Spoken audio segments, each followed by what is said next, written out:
It's not the virus, but the host's misguided, overreacting immune system that causes the severe course of the infection.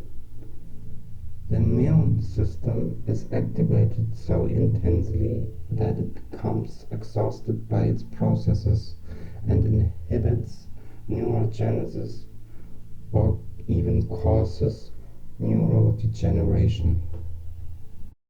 In 2002, the US-based Salk Institute discovered that the polio vaccine releases the messenger substance IL-6 and inhibits adult neurogenesis.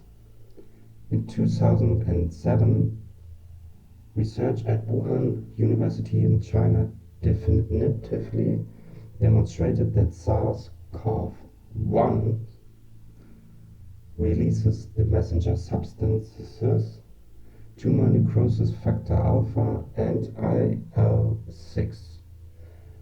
Thus, the coronary spike protein indirectly attacks, misusing our own immune system,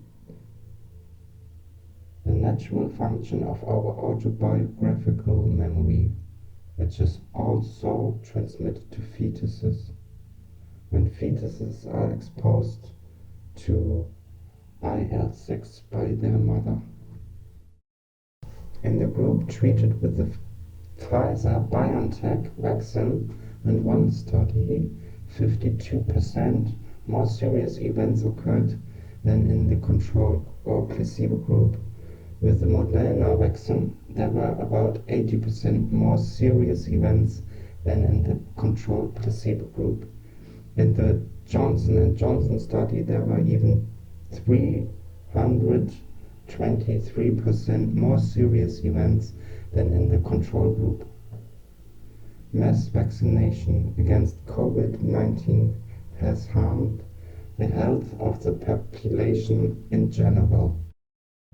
The efficacy of COVID-19 vaccines is fundamentally open to question. Vaccine protection declines significantly within 8 months and cannot sustain natural immunity in the long term. On February the 13th, 2022, the head of the European Medicines Agency warned that we should be cautious about constantly boosting the immune system. Unfortunately, his advice went unheeded. Vaccine efficacy wanes more rapidly than natural immunity following a COVID-19 infection.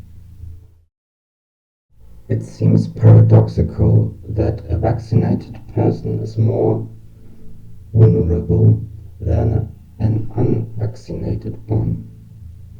The probability of vaccinated individuals becoming infected and falling ill was just as high as that of the unvaccinated, possibly even higher, according to the results of the study.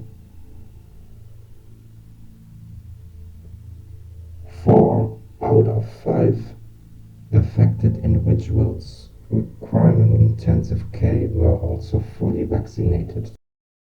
In the case of children, the process of softening them up for indoctrination is not necessary. They do not constitute a high-risk group, as they face no threat of a severe cause of COVID-19. Furthermore, they are naturally more susceptible to mental influence. Their sensitive period allows for the indoctrination of their autobiographical memory with great reset narratives, being highly receptive to externally imposed narratives, and with perceptions that are easily swayed. They can be indoctrinated with views of humanity shaped by either religious or political ideologies quite easily. The children of the Corona generation are the adults of tomorrow. They are the parents of tomorrow. If natural infections with respiratory viruses do not produce complete and long-lasting protective immunity against reinfection, how can we expect vaccines to do so? What if the measures in their entirety did not merely happen to impair this brain function as a kind of secondary collateral damage, but were primarily orchestrated with the perfidious aim of depriving us of our capability for critical thinking? For if a vaccine intended to combat a respiratory infection is ushered across the blood-brain barrier into the brain, the question arises as to why it acts in the hippocampus rather than in the lungs. In terms of infection or severe illness, vaccinated individuals are at least as much at risk, and possibly even more so, than the unvaccinated ones. Injections with coronavirus vaccines resulted in a miscarriage or stillbirth in 80% of pregnancy attempts. Biologist Christian Drosten, together with the Berlin-based company TIB Mobile, had a PCR test for the virus ready, one that the WHO immediately promoted as a gold standard.